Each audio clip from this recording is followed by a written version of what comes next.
Hello everyone! Welcome back to VJ Lin in Taiwan. Ngayong araw, simple lang ang gagawin natin. Tutulungan ko lang maglagay ng bagong lupa sa mga halaman ng employer ko. Hindi ito malaking trabaho, pero habang hawak ko ang lupa, napaisip ako. Ang dami palang matututunan sa isang halaman.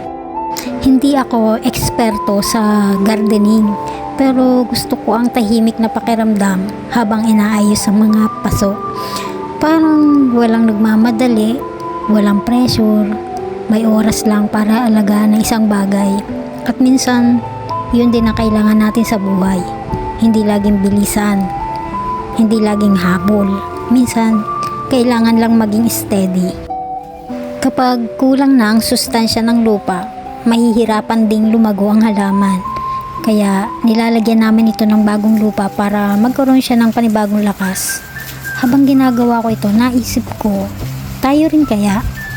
May mga panahon bang kailangan din nating magpahinga, matuto ng bago o baguhin ang environment natin para mas lumago tayo? Bilang OFW, maraming bagay ang inaalagaan namin. Trabaho, responsibilidad, pamilya, at minsan kahit mga halaman. Pero ang isa sa pinakamagandang natutunan ko rito ay hindi mo kailangang maging may-ari ng isang bagay para alagaan mo ito ng buong puso. Hindi man ito sariling halaman, habang nandito ako, gusto kong gawin ang trabaho ko ng maayos. Dahil iyon ang klase ng tao na gusto kong maging.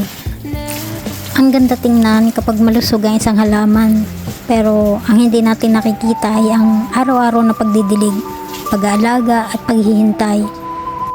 Parang tayo rin, madalas ang nakikita lang ng ibang tao ay ang resulta. Hindi nila nakikita ang tahimik na sakripisyo. Ngayong tapos na ang paglalagay ng lupa sa halaman, ang sarap lang pagmasdan ng mga halaman. Simple lang, tahimik lang, pero nakakatuwang isipin na kahit maliit na bagay lang ang ginawa ko ngayon, may naitulong akong buhay na muling lumago. At siguro ganun din ang buhay natin.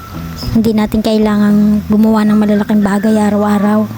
Minsan, sapat na ang maging mabuting tao at gawin ng maayos ang maliit na responsibilidad na nasa harap natin. Maraming salamat sa pagsama sa akin ngayong araw. Ako si VJ Lin at magkita-kita tayo sa susunod nating kwentuhan dito sa Taiwan. Ingat palagi!